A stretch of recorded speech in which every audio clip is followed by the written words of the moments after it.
Chris O'Connor here.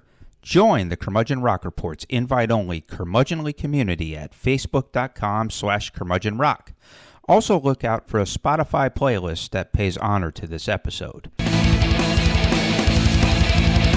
This is the Curmudgeon Rock Report, and this is your podcast made by rock geek iconoclastic outsiders for rock geek iconoclastic outsiders. For those of you who lament that rock music has gone the way of jazz and slipped into niche genre status, we are here to keep that flame alive by providing insight, analysis, recommendations, and honest takes, not hot takes. And hey, there's a good chance you'll learn some rock history you never knew before. In 1999, Chris and I were living in New York City, and we moved in as roommates for the first time. Even as young curmudgeons, we had pretty defined tastes in music while exploring and discovering new bands and artists. We agreed on some, disagreed on others. For example, in '99, I was really grooving to early Elvis Costello and Pavement, two artists Chris never much cared for. However, we both dearly loved Wilco's Summer Teeth album from that year. On the other hand, Chris had fallen in love with the Flaming Lips' The Soft Bulletin, which came out in spring of '99 to rapturous reviews in music media. Personally, I thought then and still think now that the Flaming Lips are overrated, overwrought, overly sentimental trash. However, there was one band at the time that I thought was even worse than the Flaming Shits. They were a band that Chris and I shared unanimous disdain for, and they were probably the most popular band in America at the time. Of course, we're talking about the insufferable Christian post-grunge band Creed. Even back then, it was pretty clear as to why they were selling so many records and getting ubiquitous radio airplay. First, they were a watered-down, conservative, bland, safe version of the classic grunge sound for basic normies with lowbrow pedestrian tastes. They weren't as punky, edgy, or weird as Nirvana. They weren't the liberal political activists that Pearl Jam were. They weren't as dark or doom-laden as Alice in Chains. And they weren't as heavy, complex, and musically progressive as Soundgarden. Second, there was the Christian thing. Creed were the hard rock / grunge band that supposedly music-loving Christians in Middle America and the South could relate to. In singer-lyricist Scott Stapp, they had a rock star who wrapped his self-importance, self-absorption, and preachy self-righteousness in obnoxious Christian imagery and illusions that were as subtle as a baseball bat to the head. That he quickly became a spoiled, pampered, dishonest, drunken idiot who regularly got into fistfights didn't matter. It's that he was doing this with the glow of Jesus around him that mattered to the band's idiot fans. And boy did he milk that Jesus bullshit in almost every video Creed did and in almost every set of lyrics. And it was all compounded by some of the most derivative, unimaginative, boring-ass butt rock music ever conceived. Thankfully, they only put out 4 albums, but such is the awfulness of their body of work, such was the traumatizing ubiquity of their music on rock radio in the late 1990s, early 2000s, that, bizarrely enough, they warrant discussion, even if that discussion amounts to taking a gigantic crap on their bastardized version of grunge rock. So, welcome to the Curmudgeon Rock Report as we delve into why Creed are shit. Hey there, Art. Let's jump right into it, shall we? Yes, I hear the sounds already. Yeah, absolutely. Parallel universe, baby. We're going to the other side of the space-time continuum, and we are digging new and newish artists that we think that you would dig. Over here in the parallel universe, rock never went out of style. It was still the big thing, and it's still the big thing. It's still the zeitgeist, and the artists that we're talking about, even the world music folks, would still be huge. They'd have a platform, Right. Remember, in the parallel universe, people still care about Ravi Shankar and music like that. So there's that, and then they still care about good punk and good edgy, good edgy music. So with that said, Art, who are you covering in this episode's edition of the Parallel Universe? Yes, hailing from Mauritania, a country in West Africa that borders Mali, Noura Mint Seymali recently released her third album and first in 9 years, titled Yenbet. She comes from a desert tribe similar to the Tuareg that comprises the popular group slash collective Tinariwen. Yet her music is quite different from them in that her stuff is more conventionally bluesy, or at least recognizably bluesy from a Western perspective, and her upbeat material is a lot funkier and more danceable. This is due to the fact that much of Seymali's music is often played at weddings for the people of her community, as seen in the Slice of Life video for the track Guere, which you can find on YouTube. Aside from her powerful multi-octave voice, she's brilliant at playing a 9-string harp called the Ardeen, an instrument that in her culture is reserved only for women. Throughout the album, her husband, I'm going to try and pronounce his name correctly, Yaich Uld Chigali, augments her Ardeen with some fierce, fiery electric guitar playing that rivals Mdou Mokhtar. Speaking of Mokhtar, his rhythm section, drummer Matthew Minari and bassist Mikey Coltoun co-produced this album. Every other track serves as an instrumental introduction to the next track, and the effect is as dramatic as it is intoxicating, with the crisp production quality making you feel like you really are at a Mauritanian wedding getting ready to dance your ass off. Groovy blues tracks include Canoe and Jirad. For the festive, funkier stuff, check out Chatib Naha, in parentheses, and Hagala Gayul. This 4 out of 5 star album is one that I like more and more with each listen, and it may very well end up on my list for the year's top 10 albums. Chris? Actually, it may end up on mine too, just based on the first listen. I got to spend more time with it, but it's going to make things a little bit more challenging on the back end, which we'll talk a little bit more about that later. But yeah, the juxtaposition of the Ardeen and her husband's guitar playing is just awesome. And and like you said, it's more conventionally bluesy. It's funky. It's dancey. It's really, really cool. And it jams. I mean, it really just kind of jams out. I love Canoe. That's probably the best song on the album. And that's the one where you're like, damn, that dude can play. Yeah.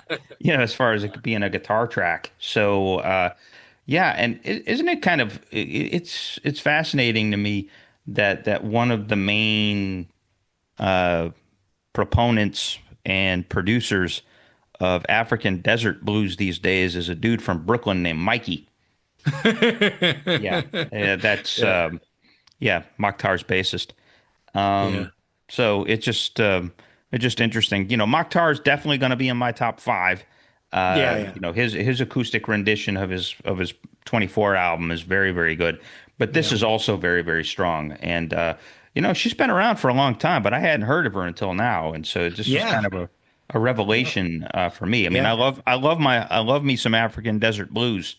Yeah, and this is it. This is just another layer to that. Yeah. And they literally made their living and most of their money on performing weddings.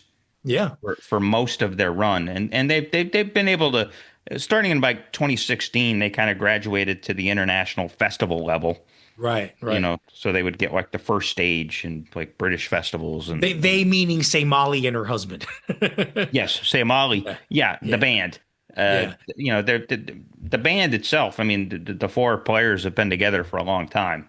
Yeah, and so it's kind of interesting that her Wikipedia bio, it kind of uses her and they interchangeably, or she and they interchangeably, talking about her, but also the band. Because she names the band after herself.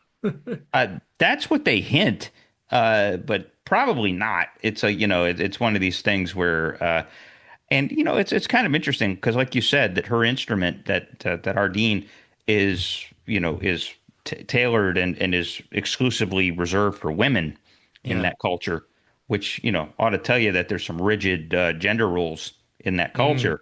Sure. But for her to be the front woman and for her name to be on the marquee and that they don't have but at the Right. same time, I mean, Mokhtar, uh, Yeah. they used, the dude's name and the band, they use it interchangeably as well Right. in the That's press true. material. Yeah. So Yeah. maybe that's just an African desert blues thing. So Mm. who knows? But yeah, definitely, folks, Yenbet, check it out. It may end up on either or both of our top tens Yeah. here as we come down to the string. Speaking of coming down to the string, I've had a similar experience this week with my pick for this week, and I hate to admit it, but I came across this band when the Spotify algorithm spit out best punk albums of the year, which is a little Mm. bit misleading, but they came out, and so I'll be talking about this quartet from Austin, all female band named Die Spitz. Spelled Die, DIE and then Spitz like Die Mark Spitz. Spitz. Yeah, Die, just a language lesson for all you out there. DIE in German is basically the German for the definite article the. Die is if the noun is feminine. Der, like der Untergang, is Ah, the article the if the noun is masculine, and das, like das Boot, das is the article the if the noun is gender neutral. all right. The international English teacher, language teacher, gives me a lesson in German articles. Yeah. So thank So you. so so so, so it's Die Spitz is what you would Die say. Spitz is the Yeah. name of this band, but they're So from so if, Austin, if you would Texas. if you were to classify them alphabetically, it would be under S for Spitz, not D for DA, because that's just an article. Gotcha, gotcha. So we're talking about an Austin, Texas band with a German name. So So Yeah. let's talk about this. And the name of this album is Something to Consume, which is kind of a wink, kind of a cheeky thing to name an album. So this past week, I found myself confronted by an album I wasn't expecting much from, but that turned out to be a pleasant surprise. I'm talking about this album, Something to Consume, the debut album from Austin all-female hard rocking quartet, Dia Spitz. Uh, Despite being a fledgling band, D.A. Spitz has already managed to score opening gigs as an opener for Amyl and the Sniffers and the mighty Slater Kinney. These women, who all write songs and all apparently rock, help make Something to Consume a something for everyone hard-edged affair. The songs alternate between punk, grunge, alt-rock, metal, shoegazer, and prog, and sometimes the song managed to touch on all of those subgenres. Mix all that intensity in with an ethereal recording and mixing treatment of their vocals and lyrics that raise a nonconformist ruckus, and you get an intriguing, absorbing blend of rock fury. Highlights on this 11-song, 34-minute record include the thrashy "Throw Yourself to the Sword," an intense rocker penned and screamed and shredded by guitarist Eleanor Livingston that sounds like it'd be at home on a Mastodon record. The swinging melodic punk of American Porn, co-written by drummer Chloe St. Aubin and guitarist Ava Shrubligin, which rages at American shallow obsession with looks. Then there's the Soundgarden-esque grunge throwback Sound to No One, another Livingston basher that's heavy as hell, but also sharp as hell. Then there's the nasty, rumbling bash-out Riding with My Girls, on which Livingston growls about her crew of girls and how they're about to kick your ass. This is my favorite song on the album.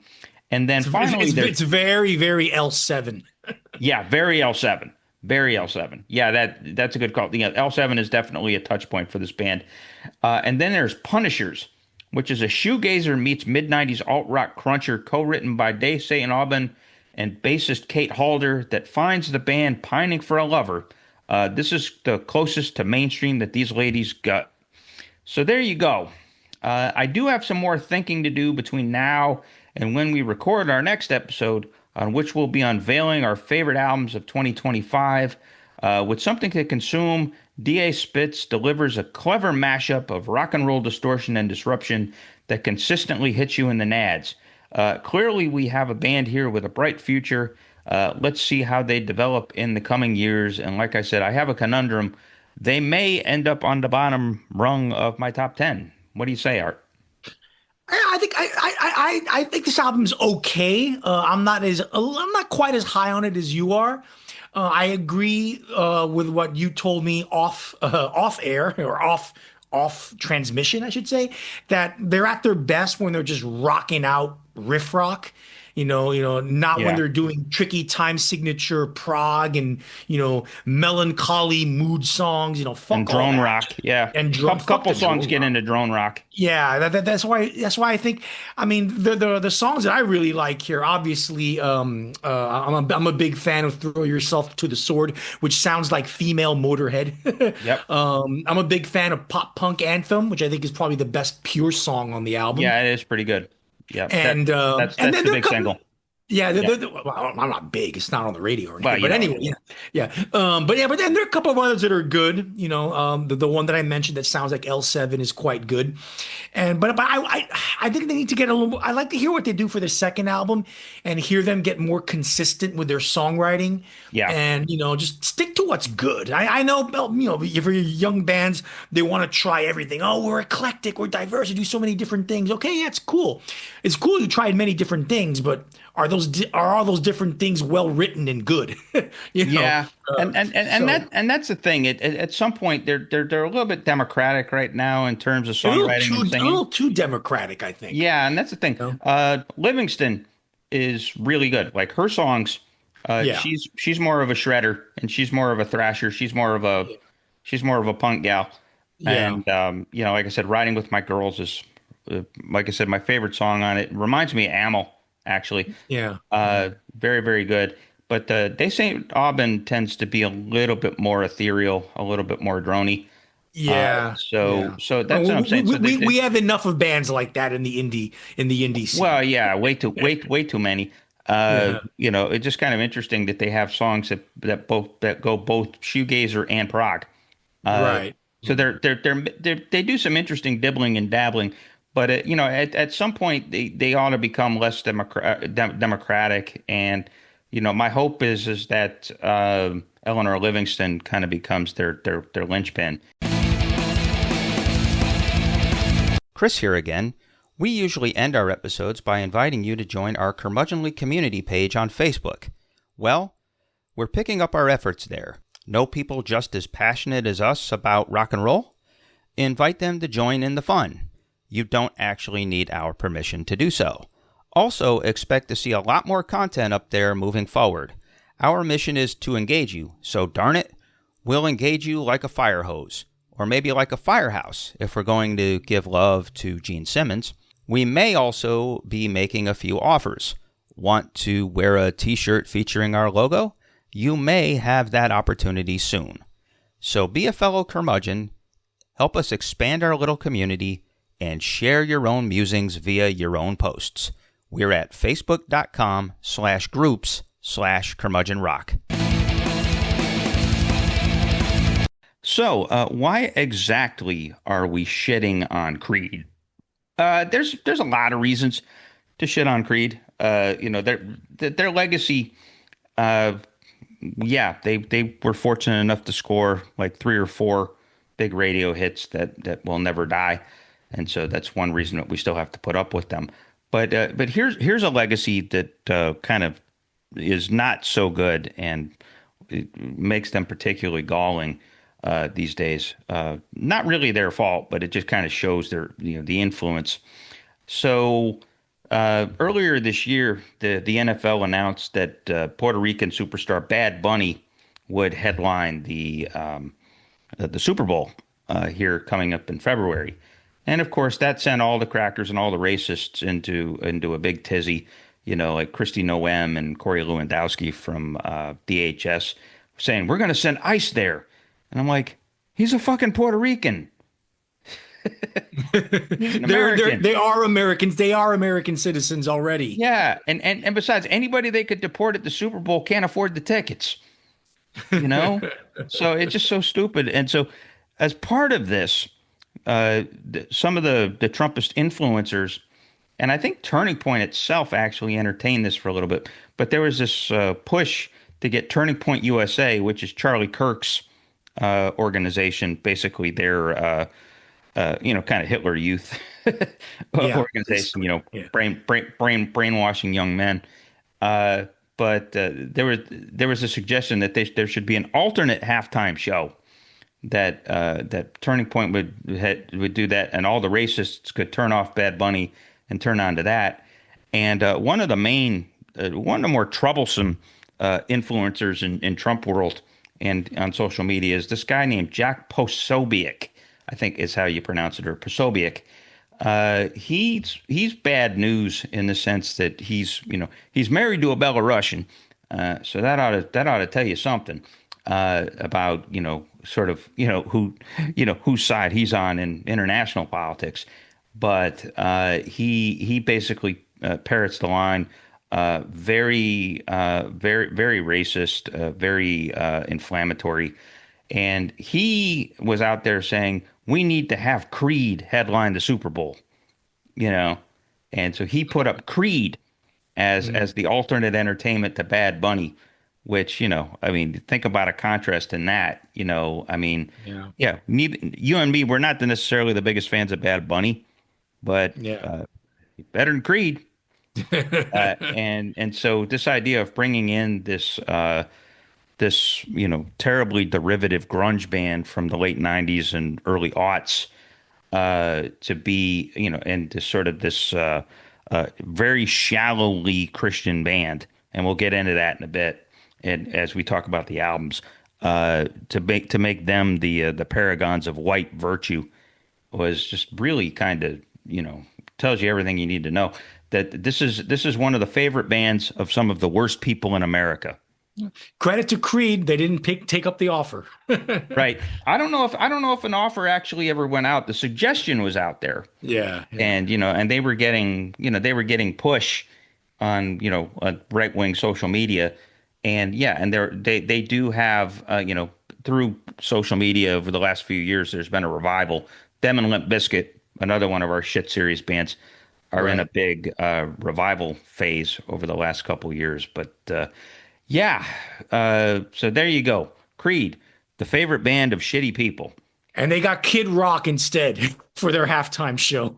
Yeah, exactly. Kid Rock had lightning in a bottle and then decided to make white trash his business. And it all went downhill from there. So anyway, what say you about Creed, Art? Well, let's start with the origin story, shall we? Because I have a lot to say once we get into the albums. All right. We're going to be quite harsh on the music of Creed on this episode, but let's be fair to them for a bit and provide their origin story. At least it may give a little context as to how the band took shape, why they went in the direction they went, and yes, why Scott Stapp grew to become an unlikable douchebag in later years. Stapp deserves a little sympathy when you consider how he grew up, though. He was a lower middle-class kid in Tallahassee, Florida, whose father, without any reason whatsoever, left and abandoned the family. His mother remarried with a brutally strict Pentecostal minister who, while sparing Stapp's two sisters, continually abused the young Scott, both physically and verbally. This led to Stapp having a tumultuous relationship with his stepfather, to say the least, and him running away from home various times as a teenager. What kept Stapp going during this difficult time in his life was his Christian faith, assumingly not as oppressive as that of his stepfather's, and his love of music. It's interesting to read that, according to Stapp, his earliest influences and favorites were soul singers Otis Redding and Donny Hathaway, as well as classic rock bands like The Doors, Led Zeppelin, and U2. In high school, he befriended a young aspiring guitarist named Mark Tremonti. Their friendship got tighter when the two reconnected as students at Florida State University. Tremonti wasn't very religious, and his early influences, according to him, were thrash metal bands like Slayer, Exodus, and early Metallica. The two decided to form a band in 1994, and they recruited bassist Brian Marshall, drummer Scott Phillips, and a second guitarist in Brian Brasher.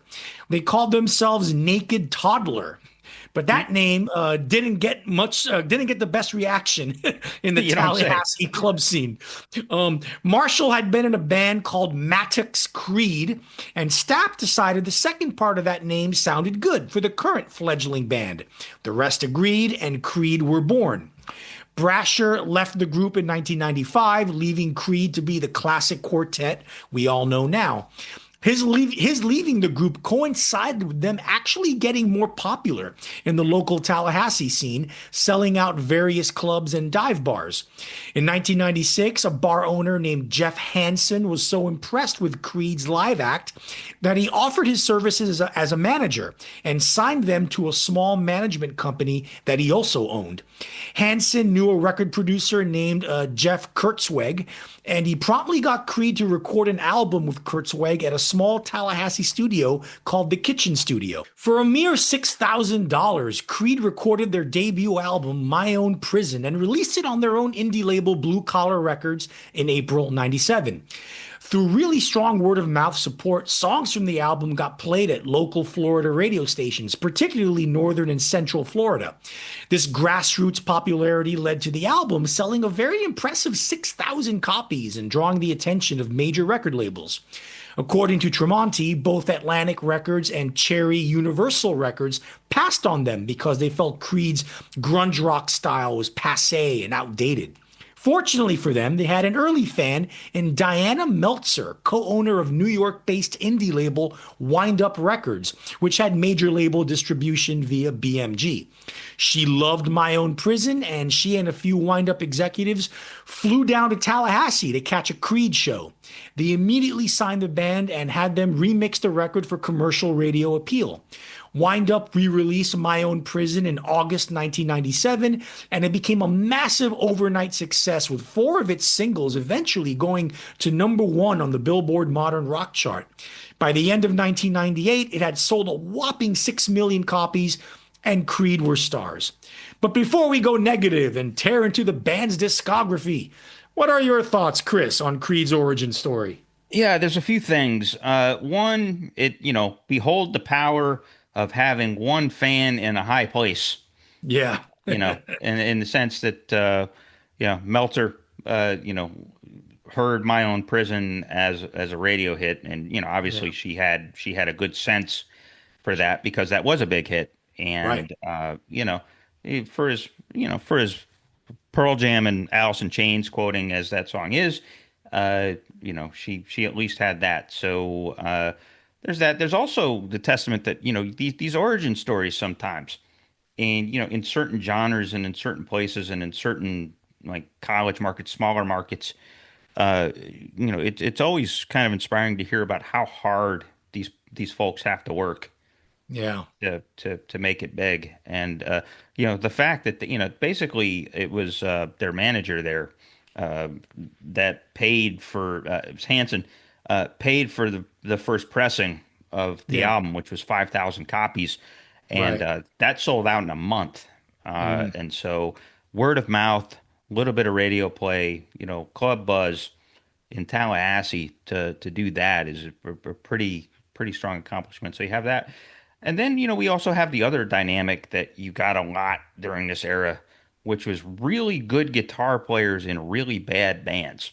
And so the fact that Mark Tremonti, like you said, he was a metalhead, and it's pretty obvious in his guitar style, and that he's a metal-inspired guitarist. And I don't know, the decision to go into a grunge thing, obviously he must have been inspired by those bands, and obviously he figured that's the wind in his mind, the wind was still blowing that way, so it was kind of a bad commercial calculation that got lucky anyway. and then remember, it was also that period too that grunge had been kind of, it was in the rock radio DNA at that point, and so there was still an appetite for people that like grunge in general, but maybe weren't as connected to the spirit of the music. And so they came up at the same time as like Day of the New and Days of the New. Oh yeah. I'll mention them later.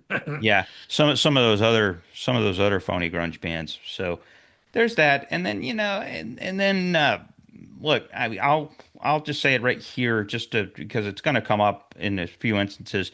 One of the secrets of this podcast is that I'm a Christian.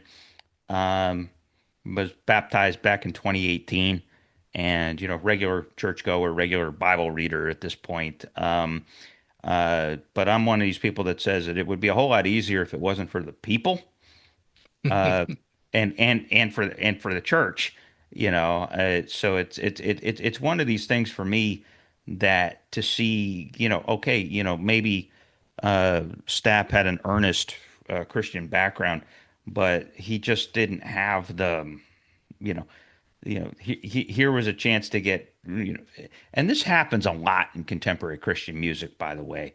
And this makes me think that the grunge thing was probably a calculation on their part. If it, presuming that they were going for a Christian market, you get this a lot, and it's just been going on for years, where you get contemporary Christian artists that style themselves to sound a whole lot like a really popular act on secular radio, so that like if people are in the car flipping around, it's like, oh hey, that's Adele. I'll listen to this, and it turns out to be Lauren Daigle, who is a huge star in contemporary Christian these days, who actually is very good, but she sounds exactly like Adele, and Right. so it's the old it's use a pretext to evangelize. And Bait and so switch. kind of bait and switch. And you get that a lot in Christian music. Like there's one dude that's popular that sounds just like John Mayer. Uh, and then there's this one band that's just the worst. I think for King and Country, that every single song sounds like somebody different. You know, I mean, they're kind of like the Imagine Dragons of the Christian world. Oh Uh, God. yeah, otherwise known as awful, awful.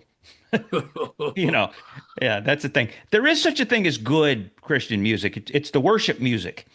There's basically three strands of contemporary Christian. There's the pop shit, there's the country shit, and then there's the worship stuff.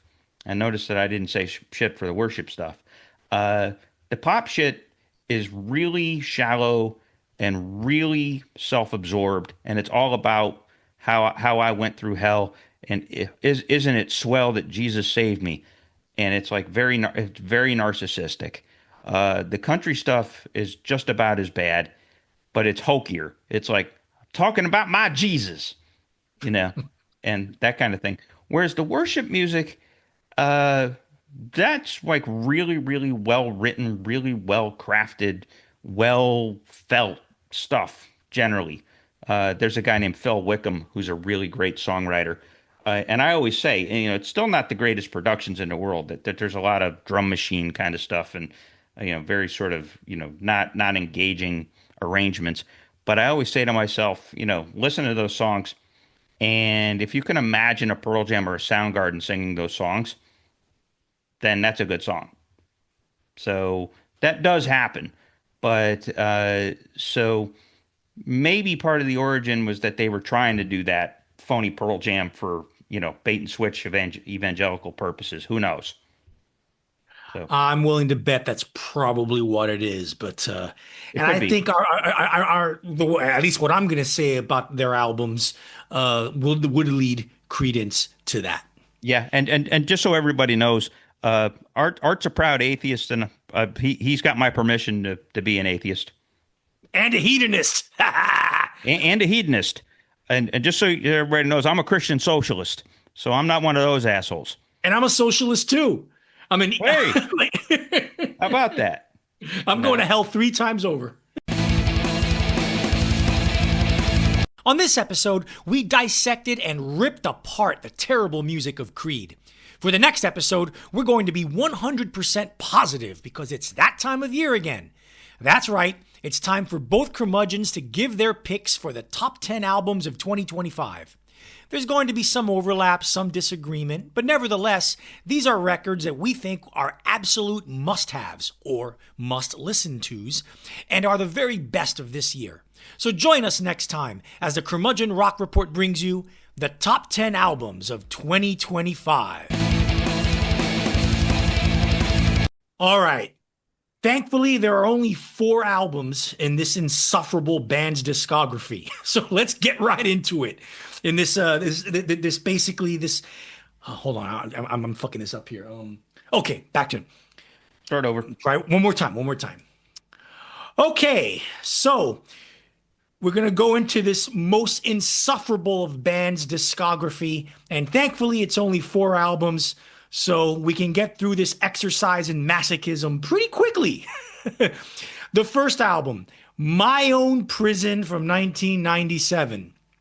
As vocalists, Pearl Jam's Eddie Vedder and Alice in Chains' Lane Staley inspired and influenced legions of imitators in the 1990s and beyond. No But doubt. when Creed hit the mainstream rock landscape in 1997 with this album and its string of radio hits, inspiration and influence crossed over to cheap imitation to the point that one would be forgiven in thinking that Creed were a grunge parody band and that Scott Stapp was taking the piss out of Vedder and Staley.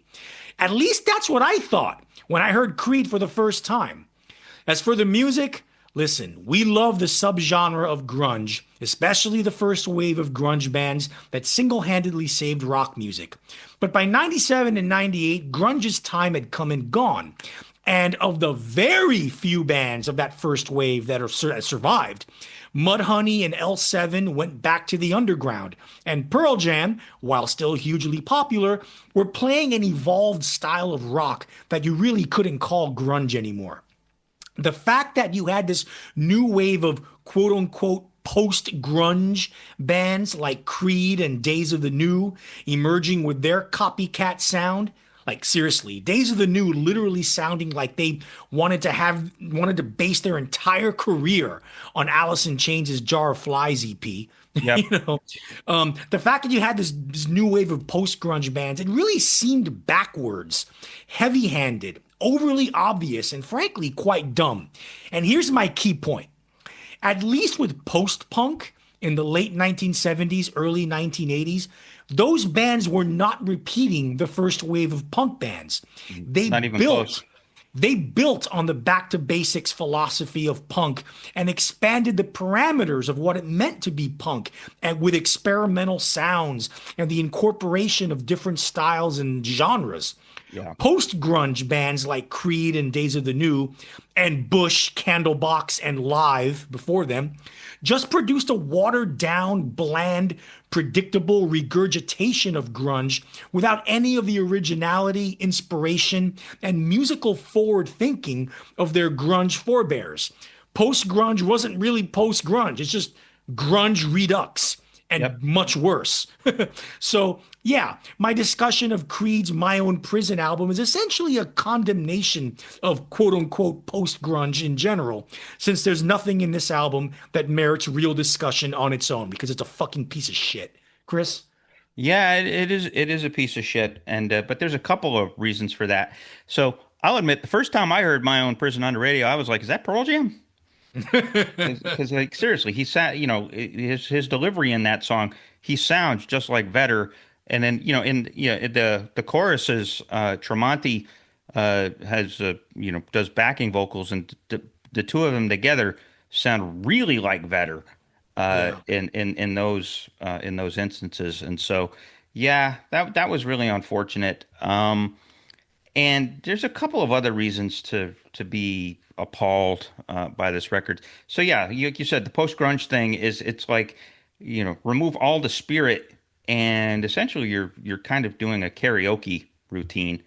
And again, Yeah. Tremonti was a much better guitarist than this. He was like lowering himself to go into these styles. But here's the thing for me. Now this purports to be a Christian rock record, right? You know who's largely missing from the proceedings? Jesus Christ. Scott Stapp almost entirely dabbles in the front part of the Christian repentance cycle.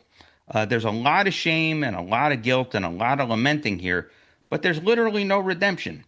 There's really only 2 references to the King of the Jews, and they're both kind of offensive. The first comes in the Pearl Jam aping single, My Own Prison, which is a mental torture paean that weirdly evokes an image of Jesus on the cross halfway through. It really is kind of this curveball of talking about an image of a Sunday morning and eternal life, and then it gets back to oh woe is me. So it's like okay, it's like there's this real kind of sideline on the bridge. It just seemed kind of inappropriate. But also makes me wonder, it's like, okay, well, if you were going to do evangelical music, you showed you can do it, but then, Stapp just didn't have the depth, or he was just too focused on himself. And again, a lot of this sort of, mainstream, the Christian rock that went mainstream, they try to take as much Jesus out of it as possible. And I think that was his game. But then there's another awful uh, thing that goes on here, and it's the song "What's This Life For," which actually is the prettiest Tremonti riff on the album. But the song "What's This Life For," it's about Stapp's coping with a friend's suicide. It pretends to be a cope with a friend's suicide, but it really offers up at least we're still going to heaven because we live under the reign of one king. So the idea, this of course parrots the Catholic-born notion. It's not in the Bible, as far as I know. I've never come across it, but it parrots this Catholic idea that started in the probably 6th or 7th century, that those who commit suicide are condemned to hell. So this shit really ruins the song. So it's really kind of fucked up. It's like we're lamenting the loss of our friend, but it's like, well, at least we're still going to heaven.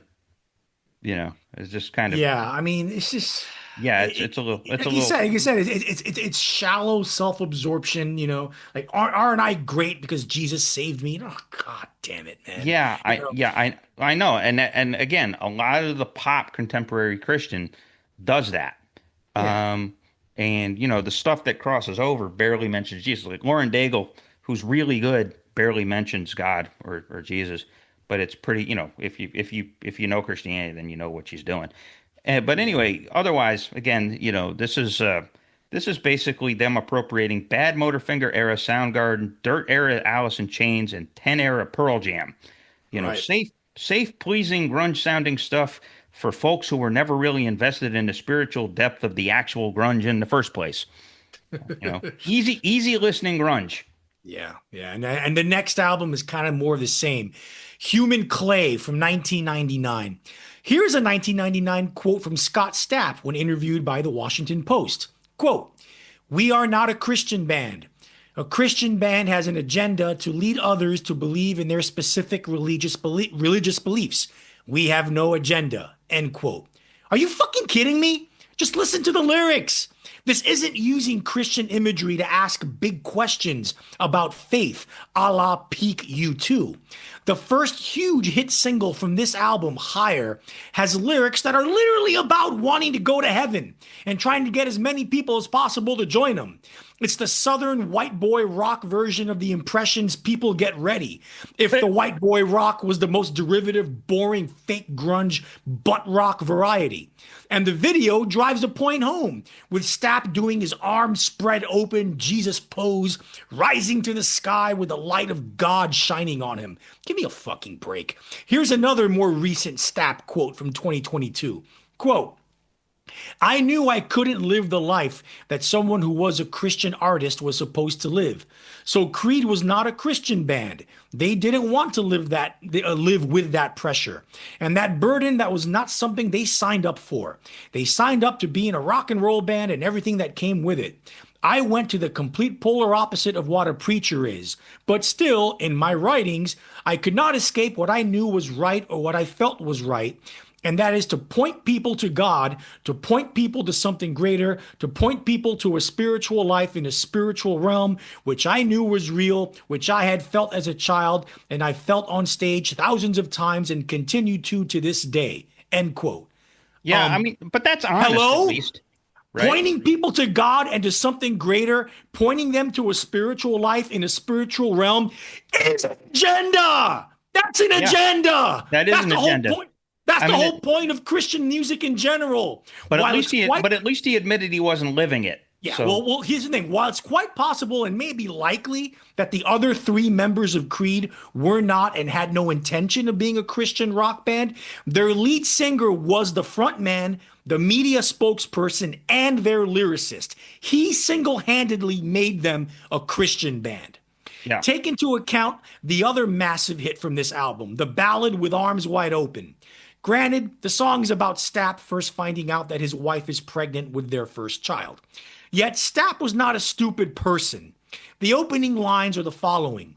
Well, I just heard the news today. Seems my life is going to change. Anyone will have a hard time convincing me that there isn't a double meaning there. Yeah. Being asked, have you heard the news, is a common trope that evangelical born-again Christians ask of others they're trying to convert. Well, Then there's it actually says it in the beginning of Mark, the good right. news. Right. And then there's the ridiculous video with Stapp walking into a cave, submerging himself in a small pool of water, and then emerging from it to complete the all too obvious baptism metaphor. And finally, Stapp climbs to the top of a mountain and once more spreads his arms out in that Jesus Christ pose while the camera circles around him in the most dramatic way possible. I thought the lyrics were about the imminent birth of your child, Scott. Yeah, they're not about you. The inherent duality of the lyrics and the hammer to the head imagery of the video make it apparent that this is about accepting Jesus into your life with arms wide open. Again, trying to lead others to your belief while masking it as your personal journey.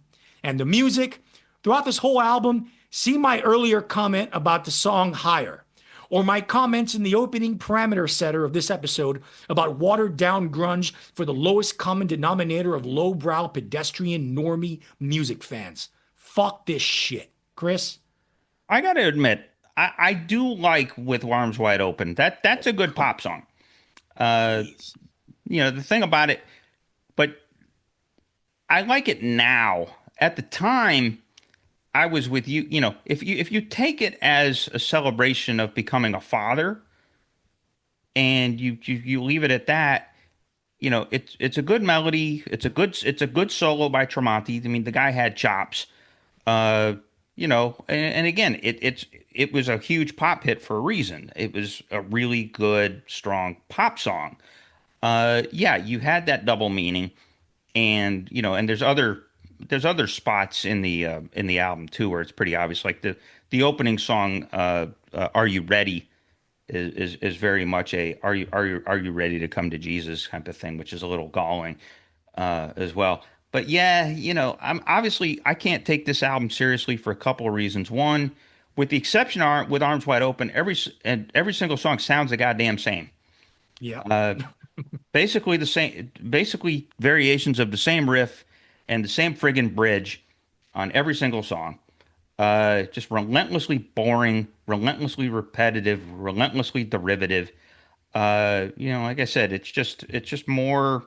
They knew they had sold 6 million albums by the end of '98, so they knew this album was had a chance to be even bigger, and so obviously, they marinate in the post-grunge shtick at this point. At this point, it's not a coincidence. They're just doing, basically, this is My Own Prison Part 2. And that's what they were going for. But, and it would be okay. And again, the Jesus is missing from the Jesus music for the most part. And, and Stapp as a lyricist was a friggin' junior high school poet. And, you're talking like, you don't get Jesus, but what you get is you get barely cogent philosophizing. Like, right. Check out this first verse from the song What If? I can't find the rhyme in all my reason, lost sense of time and all seasons, feel like I've been beaten down by the words of men who have no grounds, can't sleep beneath the trees of wisdom when your axe has cut the roots that feed them, forked tongues in bitter mouths can drive a man to bleed from inside out. Yeah, this is just, come on. The whole forked tongues and bitter mouths. Where does that even come from? That's just that I can't say the R word these days, but that evokes the R word because you got the tongue of fire. You compare the tongue to being controlled by a rudder on a ship, but you don't have any forked tongues causing guys to bleed out. That's just kind of fucked up. Yeah, well, it's even more fucked up is the next album, Weathered from 2001. Creed were at the peak of their mainstream popularity at the beginning of the new decade and century. For Christian music fans, Creed must have been a godsend. No pun intended. Here was a massively popular, at least in North America, rock band that was a seemingly safe, conservative alternative to the gnarlier, artsier grunge and alternative rock bands of the time. They were also an alternative to the uber macho, uber aggressive rap metal and nu metal of the time. What specifically marked them as a safe alternative were, contrary to what members of Creed said in interviews, their overtly Christian lyrics that didn't dissuade anyone, not even their fans, from thinking and feeling that Christianity was being pushed onto people and set to the most dumbed down, derivative, copycat grunge possible. And as for this particular album, the follow-up to the 11 times platinum Human Clay, for those not familiar with record industry statistics back in the day, that meant 11 million copies sold in the US alone. Well, shipped. That So shipped. Right. essentially Yeah. sold, but it's based on Right, shipments. shipped. Okay. Anyway, so Human Clay is exactly as you would expect it to be. A lumbering slog of dull, unimaginative, preachy Christian butt rock. Lead single, an incomprehensibly huge lead single, My Sacrifice, with its by now redundant message of getting back to Jesus, is as bloated as it is hookless. The other big hit off this record, One Last Breath, is a power ballad clearly meant to be another with arms wide open, but falls flat due to mundanity and predictability. Seriously, at this point, all Creed songs start sounding the same. The title track is practically a rewrite of, wait for it, the title track from My Own Prison, except without a discernible chorus. By this time, every country around the world is looking at the US and Canada and wondering, why the fuck do you like this shitty band? Chris? Yeah. Yeah. Why did people like this shitty band? And again, but here's the thing. They did Tremonti and Stapp had their moments where they did come up with a discernible pop hook that could serve as an earworm. And My Sacrifice was another one of those. And here's the thing about My Sacrifice, literally the only song in the first three albums where there's a redemption arc. Yeah. You're a Christian band, and it took you 2.5 albums to finally talk about redemption. And so, so they're talking about, like you said, he gets simpatico with Christ in that song finally, but more or less, like Weathered, the title track is more aligned with where Stapp was, which just is about, I'm peeling out of my own skin, and it's like, fuck you. And then also at this point too, you got to remember that he's, you've got the at this point he's the drunken tortured artist, and he's got a couple of songs where he bitches about fame, and it's like, it's just the title track again. It's just an embarrassing exercise in oh woe is me, and again more Christian shame with no Christ. It's almost like Scott doesn't want to actually submit to the Lord. What a pussy. What a total And pussy. the next and final album, thank God. I can't believe I just said thank God. Creed makes me want to thank God for not wanting to listen to them. Anyway, Full Circle from 2009. Scott Stapp's increasing drug and alcohol addiction, not to mention all the public meltdowns he was starting to have, created lots of friction within the band, and Creed announced their breakup in 2004. Yet so far had Creed's star fallen that when they reunited in 2009 to release the album Full Circle, it debuted at number 2 on the Billboard album chart and sank like a stone afterward. None of the singles made even a dent on radio or the singles charts, rock or pop. And it's easy to hear why. Lead single Overcome starts out decently enough with a thick-ass riff that signals guitarist Mark Tremonti's heavy metal influences. But then Stapp enters the song with the lamest woe is me lyrics imaginable, capping it off with an even lamer chorus melody reminiscent of all the awful red state rock that arguably killed off rock radio for good in the late noughties. More obnoxious, self-pitying bullshit lyrics from Stapp pollute second single Rain, a song that sounds like they had help writing it from a professional corporate record label songwriter, Yeah, straight off the generic, cliche corporate radio rock assembly line. Yeah. 1,000 Faces doesn't have a single memorable melody, hook, verse, chorus, riff, Nothing. Even if their earlier stuff still sucked, at least one could discern some components that you kind of sort of understand why they were popular for Bible-loving basic normie music fans. This album is just a wretched piece of uninspired, contrived garbage that not even Nickelback would want to listen to. Chris? I wouldn't go that far. Here's my thing. This is by far Creed's best album, which is to say it reaches the heights of mediocrity. You know, so I would put it at just barely 3 stars. Why? Because in that 7 years, or that 8 years, 7 years, whatever it was, in between albums, Mark Tremonti, he had started Altered Bridge at that point and was starting to get back to his metal roots and had finally broken out of the spell of grunge ripoff. And so there's actually some really, really compelling riffage and really strong songwriting from Tremonti on this. As far as structure, a couple of the songs like Bread of Shame actually features downtuning. And so it's, very sort of corn, sort of nu metalish. And so they're actually experimenting with some stuff. And, even some of the, there's some acoustic stuff in there that's actually kind of pretty. The problem is, so Tremonti has grown tremendously. Too bad he's still stuck again with Scott Stapp, who at this point was in a sobriety streak. Now, granted, remember, he hit rock bottom in 2014 and has been sober since. He talks a lot about that, but this is a break. So not only do you get sort of, oh, woe is me crap, but you get some recovery mumbo jumbo too. Within, like, Overcome is basically like that. And so it's like, oh, geesh. So not only are so he combines the oh, woe is me, the first part of the repentance cycle, but now you're getting some of the second part, and it's just sort of like, hey, aren't you proud to be listening to me who's still standing here? And so it's still just really dopey. I think that this album, with a different singer and a different lyricist and a different melody man, might have produced something genuinely good, which makes this a really fucking aggravating album. You know what I mean? Yeah, well, I don't think, I don't know, man. I don't think it's like, okay, yeah, I'll admit Tremonti, he's a talented guitar player, but like back in the old days, he's the kind of guy like who would have been a session musician, a great talented musician, to just play music for other people's records.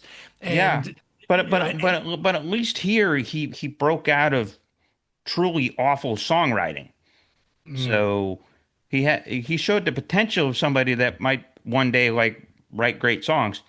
So there was some growth here. Now that's to say he's still mediocre as hell, and there's still some real duds on this record. Yeah. So, but like I said, Tremonti, great guitarist in a bad band.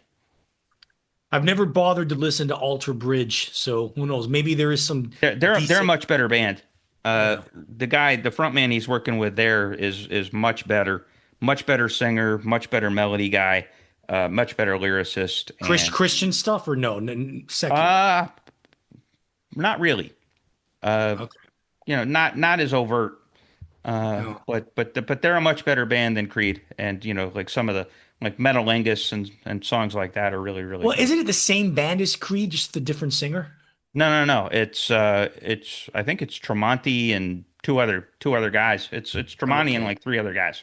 So I don't it's think, not, this is not the Creed rhythm section. Okay. I don't think it's the Creed rhythm section, because you remember at that point, the bassist had left because he was blown out. Right. So I think it's Tremonti and 3 other guys. Okay. And again, much better band. Yeah, I just because of the Creed stain, I never. Yeah, I was bothered. going to say, it's not something they got on rock radio, and so the couple of songs they got on rock radio were really good. So Correction. Alter Bridge is Creed minus Scott Stapp. Brian Marsh and Scott Phillips are in the band. Yeah. Okay. I did not realize that. It's Creed minus Scott Stapp with Miles Kennedy on vocals and rhythm guitar. That's it. Gotcha. That's who they are. Yeah, but somehow a much better band. Well, that tells you how much those guys hated Stapp at that point. That, you know what? Let's get rid of this guy and continue on our own with another lead singer. Yeah, and somehow write better songs. Yeah, Well, probably the other guy's a better songwriter than Stapp. yeah. Hmm. Anyway, as we come to the end, Creed's anti-legacy. I'll start and you take it from there, Chris. Basically, before Creed, the only Christian rock band that even came close to crossing over to the mainstream was Stryper. If Yep. you for people Hell who with don't the know devil. for people who don't know Stryper were basically in the 1980s a hair metal band, a Christian hair metal band. They were like Poison with lyrics about Jesus. And they kind of sort of crossed over. Creed really, really crossed over. And in their wake, I guess you had POD. They were like the Christian new metal band. Who I But liked Creed, actually. I like POD. yeah, I never much cared for them. Not because of their faith or their religion. I just think their music stunk. No, But anyway, I thought they were for what they did, that kind of rap new metal. They were one of the better bands. Again, that's not saying much, but yeah. for what they were Right. pretty good. But anyway, but Creed, yes, they were by far the biggest. They were the biggest Christian rock band of all time, and that's their legacy, plain and simple. At least as far as I'm concerned, Chris. Yeah, and actually, you have that wrong. The biggest Christian rock band in history is U2. That Well, yeah, but they were Christian in a different way. They weren't preachy Christian. They weren't like yeah, no, they you know, were they were experiential Christians.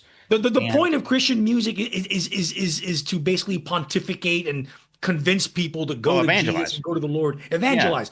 You no, two didn't U2 was evangelize. not an evangelical band, but they, I mean, Bono. A lot of his songs are really pretty Sure. explicit about There's a lot, right? There's a lot of his Christian struggles with imagery, faith.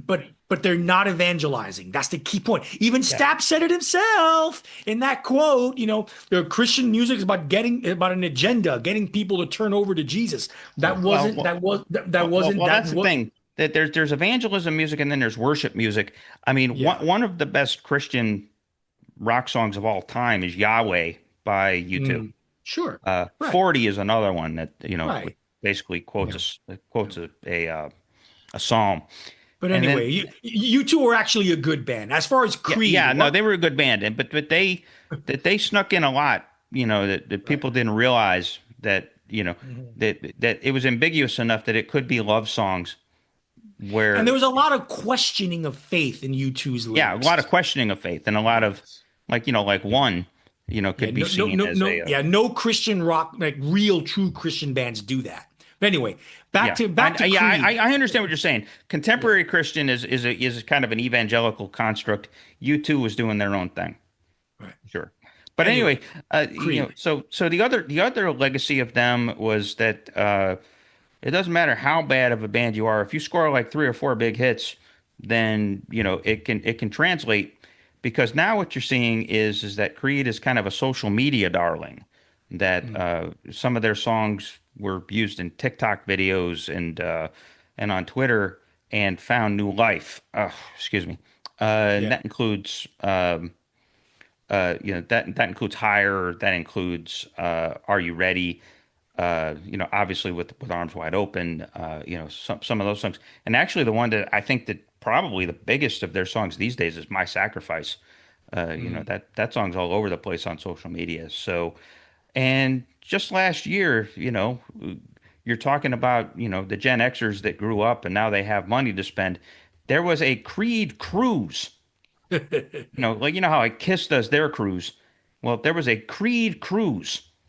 So, not just for the Christians, but for the normies that hey, are like, hey, we were big fans in the day, so let's go celebrate with, the insipid bad music of Creed on a boat. mm. So I'll skip that cruise. yeah, I I think can't I'll skip imagine it. a worse layer of Dante's Inferno than hanging out with Creed fans on a boat and no Yeah, avenue to escape unless I you want know. to drown. I'm Scott Stapp and I'm here to fight. Yes, Yeah. yeah. For those of you who don't get that reference, that dates back when a drunken Scott Stapp challenged the members of 311 to a fight, all of them against him. Yeah, and I will say this to be fair, and I guess maybe not. I guess on kind of a positive note in the sense that that one of Scott Stapp's legacies is, is maturation and personal growth over the years, and realizing the errors of his ways, and how he was such a megalomaniac, maniac douchebag back in the days. So there was an interview that he did with Esquire last year. He was promoting a solo record at the time, but the interviewer ends with a really great question. Well, kind of almost like a cliche interview question, but it works here. So the interviewer says, "What would you tell the younger version of yourself?" And you could joke, to choose another career, but Scott Stapp says, "Life's not a party, When you're doing a show, the people that are there to watch you are coming to have a good time and party, but that's your job. You need to limit your good times and your blowing off steam and your unwinding to times when you're not working. There would be a lot of things I would tell young Scott. Have thicker skin. Don't take things so personally. Understand the tongue in cheek, and react and live outside of your emotions. It's a good place to be when you're creating, so use it there. But in terms of interpersonal relationships, or in terms of just our conversation today, no matter what you ask me, don't ever respond or react out of emotion. Respond with reason and logic. And I think that promotes longevity in so many areas of your life." And then the Esquire guy with a brilliant follow-up question. "Well, would young Scott have listened?" And Scott Stapp says, "Man, if Bono told me, you know what I mean? If someone that I had put on a huge pedestal and had such a dynamic impact on my life had sat me down and given me the dad talk, or maybe even had to follow up a few times, possibly, I don't know, but possibly." So it's kind of funny. He needed Bono or the Pope to tell him to knock it the fuck off. Yeah. So like I said, at least he's self-aware. Yeah, he's very self-aware, and he's, I mean, the growth story is pretty inspiring, and so from where he started to where he is now, there's that. But he does leave a legacy of like terribly derivative, terribly self-absorbed, phony Christian music. Yeah. And that's the end, Chris. Yep. We're done with Creed. Yeah, we are officially done with Creed. We can flush that turd down the toilet. What a shitty band. They try, and even when they tried to be good at the end, they were still shitty. So there you go. It's kind of like that the movie Major League. They're still shitty. So there you go. And so next episode, folks, we will Arturo and I will offer our top 10 albums of 2025. Got to say, it's a better year than 2024 was, at least at the top. So there are actually some albums that are going to have some legs. So with that, we'll talk to you next time. And in the meantime, visit our fabulous curmudgeonly community on Facebook. Go to facebook.com/group/curmudgeonrock. Art posts a lot of good material up there, and we have lots. We're getting more back and forths going on there, and so we have our, and we've grown a little bit. One of our frequent flyer commenters runs a Facebook page called Music We Love, which is actually really cool, and he's a good writer, so he's a good guy to have in your fan base. So hello there, guys. Anyway, so visit that site. It's invite only, but we'll let you in unless you're a total cretin. Got something to say? Are you a huge Creed fan and you want to tell us to go fuck ourselves? We'll take that fan mail. Send us a note at curmudgeonrock@gmail.com. And then finally, as we always do, we'll put together a Spotify playlist. What I'll probably do is I'll probably throw all 4 albums in the playlist so you can marvel. Don't do that, Chris. No, just make it a Creed. Don't do that to people. Just put Creed's greatest hits on there. That's it. Okay. I guess I won't be cruel to a heart that's true. So anyway, you can find a link to that playlist in the episode description wherever you get your podcasts from, Apple, Stitcher, Amazon, wherever. Click on that link and you'll be able to witness the horrendousness yourself. And with that, dig it!